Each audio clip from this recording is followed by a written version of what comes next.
Salut, moi c'est Aurore. Moi, c'est Nelly. Nous avons créé l'agence de formation et de coaching esthéticienne performante. Et chaque année, nous accompagnons des centaines de ninjas esthéticiennes à la réussite. Notre devise, taffer, kiffer, performer. Nous te partagerons chaque semaine les bonnes pratiques et les erreurs à éviter. L'idée, c'est de t'apporter du soutien, te motiver et t'inspirer afin de mettre des paillettes dans ta vie de chef d'entreprise. Bonjour et bienvenue. Dans cet épisode, je vais te faire vivre les étapes d'évolution de ta vie de chef d'entreprise et te montrer les perspectives incroyables qui t'attendent. Avant de commencer, si ce podcast te plaît et que ce n'est pas encore fait, abonne-toi pour bénéficier de tous nos conseils chaque semaine. Je ne sais pas à quelle étape tu en es aujourd'hui dans ton entreprise au moment où tu écoutes ce podcast, mais une chose est sûre, tu vas évoluer plus ou moins vite. Chez Esthéticienne Performante, nous avons identifié 3 profils de gérantes en esthétique. La première, c'est l'apprentie gérante, celle qui vient de démarrer son business. La seconde, la up and down, celle qui a une activité en dents de scie. Et la dernière, c'est celle qui est overbookée, planning complètement plein à craquer. Ces 3 profils correspondent à des stades d'évolution de l'entreprise. Aujourd'hui, je voudrais t'apporter de la perspective et te dire que nous comprenons absolument les étapes par lesquelles tu passes actuellement. Alors, la première étape, c'est l'étape de l'apprentie gérante. Alors, si c'est ton cas, tu vas peut-être te reconnaître ou, dans tous les cas, ça va peut-être te rappeler quelques souvenirs. Alors, quand on est apprentie gérante, c'est génial parce que t'as créé ton entreprise, tu te réjouis de pouvoir travailler avec les marques que tu as choisies, tu vas faire ta déco, tu as trouvé ton écrin, ton institut ou si t'es à domicile, voilà, tu sais où est-ce que tu vas aller dans ta zone de chalandise, comment est-ce que tu vas installer tes prestations, etc. Tu peux enfin créer le concept qui te plaît et travailler comme bon te semble, contrairement à quand tu travaillais pour un patron ou une patronne. La seule ombre au tableau, c'est le manque de clientes et le taux de remplissage de l'agenda qui est pas top du tout. Et là, c'est la panique. Une fois qu'on a tout installé et que on est dans le truc idéal, eh bien en fait, c'est quand même difficile de penser à tout et surtout avec tous les investissements que tu viens de faire, tu n'as pas les moyens pour mettre un budget en plus dans la communication. Du coup, tu vis entre espoir et désespoir. Ton entourage te demande alors comment ça marche ton truc? Et ton mari, qui pense que c'est un hobby, même s'il te soutient et qu'il croit en toi, tu te sens seul et te demande qu'est-ce qui t'a pris de te mettre à ton compte. Alors tu fais l'autruche quand tu regardes le compte en banque qui se vide, et quand le banquier t'appelle, tu le rassures, mais tu n'as pas la moindre idée, le moindre plan concret pour rentrer plus de chiffre d'affaires.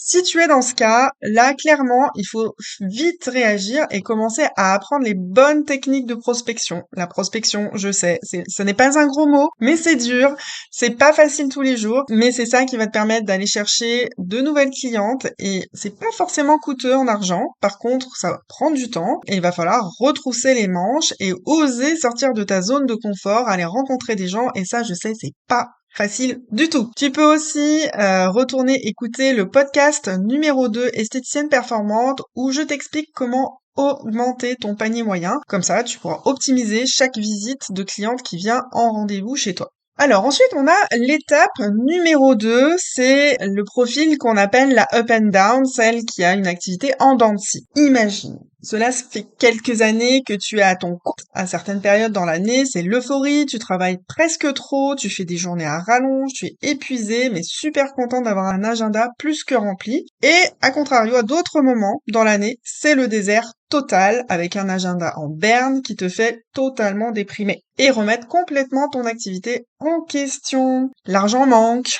Et c'est pas facile tous les jours. Pourtant, tu sais que tu as du potentiel. Tu essayes de mettre des choses en place, mais tu obtiens rarement des résultats probants. En même temps, tu t'y prends toujours à la dernière minute. C'est plus fort que toi, tu procrastines. Tu mets tes offres du mois au dernier moment en place. Et là, t'as la sensation que tes clientes ne sont pas du tout réceptives à tout ce que tu proposes. Du coup, ça te décourage, tu te dis qu'elles n'ont pas les moyens ou qu'elles ne sont pas intéressées. Et si la vérité était ailleurs? En plus, ça te pose des problèmes financiers et tu n'as pas l'impression d'évoluer. Alors, mon conseil, c'est que dans ton cas, il suffirait simplement, alors c'est pas si simple que ça, il faut quand même connaître, savoir comment le faire, mais il suffirait simplement de mettre en place un plan marketing et un programme de relations clients performants pour fidéliser et prospecter à la fois. Peut-être que revoir ton concept et identifier des expertises à haute valeur ajoutée te permettrait d'équilibrer les périodes de rush et les périodes de calme. Souvent, les périodes de rush, c'est plutôt en été, on le sait, dans les instituts de beauté, ça foisonne, beaucoup d'épilation, d'onglerie et autres. Par contre, en hiver, il faut trouver des prestations, donc mettre en avant des prestations à haute valeur ajoutée, comme des massages, des soins visage, la minceur, l'épilation à la lumière pulsée et autres, qui vont remplir ton planning en hiver de façon très qualitative. Donc ça, c'est des choses qu'il faut savoir mettre en avant et savoir proposer à tes clientes, même si elles ne te le demandent pas. Troisième profil, c'est le profil overbooké. Une fois que tu as su mettre en place tout ce qu'il faut pour avoir une activité au top, un agenda super bien rempli toute l'année, et que, à ton grand désespoir, tu es même obligé de refuser des clientes ou de dire à tes clientes, j'ai pas de rendez-vous avant 3 semaines, ce qui, entre nous, je le sais, te crève le cœur, parce que tu détestes ça, eh bien, tu te poses la question d'embaucher quelqu'un avec toi. Mais, parce qu'il y a toujours un mais. Déjà, est-ce que tu as vraiment envie de travailler avec quelqu'un? Première question. Et deuxièmement, probablement que financièrement, tu n'arrives pas à comprendre pourquoi, mais tu n'as pas les moyens, tu ne sais pas où passe l'argent.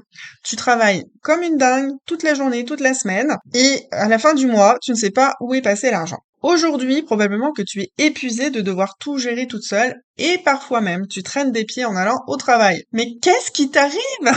C'est ce qu'on appelle la perte de sens, un épuisement moral, physique. Tu te rends compte que les années ont défilé et que tu n'as pas vu tes enfants grandir. Par exemple, si tu as des enfants, ton mari ne sait même pas que tu existes, tu n'oses même pas prendre des vacances sans culpabiliser de lâcher tes clientes. Et tu es terrorisé par le fait de ne pas rentrer de chiffre d'affaires pendant plusieurs jours. Ça, ce sont des syndromes de chef d'entreprise overbooké. Bref, dans ce cas-là, tu peux vraiment déjà commencer par te féliciter parce que tu as su développer un beau bébé.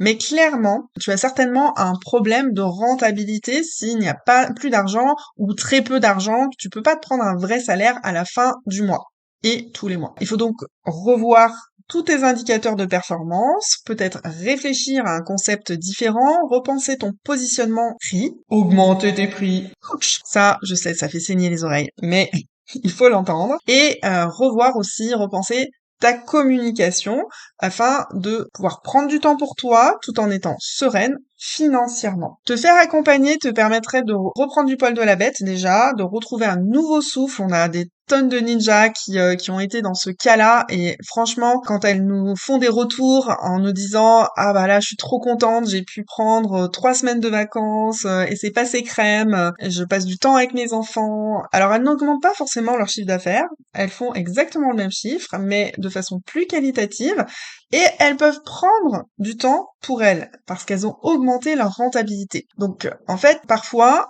ça sert à rien de travailler plus. Parfois, il faut travailler plus efficacement pour obtenir l'équilibre. Alors, on est d'accord, l'équilibre pro-perso, c'est pas toujours évident. Il y a des fluctuations, mais le plus possible, un équilibre entre la vie personnelle et la vie professionnelle parce que tu le mérites. Voilà. On l'a vu au fil des 3 profils. Comme tu peux le constater, à chaque étape, de nouveaux défis t'attendent.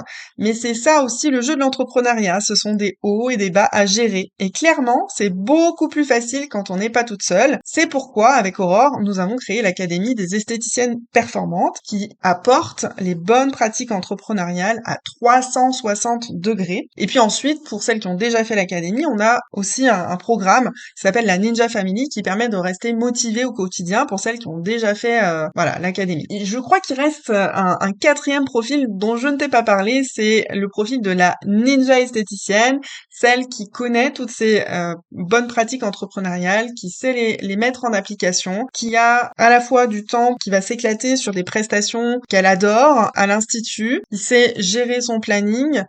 Parfois, souvent, elle a une équipe, elle a mis en place une équipe, donc ça lui dégage aussi de la charge mentale, du temps, pour pouvoir soit travailler sur des nouveaux projets, soit prendre du temps pour elle, pour ses enfants, pour ses proches, et être surtout sereine financièrement. Alors, je suis curieuse, j'aimerais bien savoir, toi, à quel stade d'évolution tu te trouves, et du coup, quelle sera ta prochaine étape En attendant, dans le prochain épisode, tu vas pouvoir découvrir l'interview d'une de nos ninjas qui va te révéler des pépites qu'elle a mises en place pour développer son business. Tu vas voir, elle est super inspirante car en quelques mois, elle a eu une évolution de dingue. Ce podcast touche à sa fin. N'oublie pas de parler de podcast Esthéticienne Performante à toutes celles à qui tu as envie de faire plaisir parmi tes consoeurs et de le partager aussi sur les réseaux sociaux si le cœur t'en dit. En attendant, comme d'habitude, je te souhaite vraiment de passer à l'action dans la bonne direction et de réaliser des petits comme des grands pas en direction de la vie de tes rêves. À très vite! Nous espérons que tu as aimé cet épisode. Si tu veux nous aider à faire connaître ce podcast, n'hésite pas à laisser 5 étoiles sur ta plateforme préférée. On se retrouve au prochain épisode et en attendant, n'oubliez pas de taffer, kiffer et performer!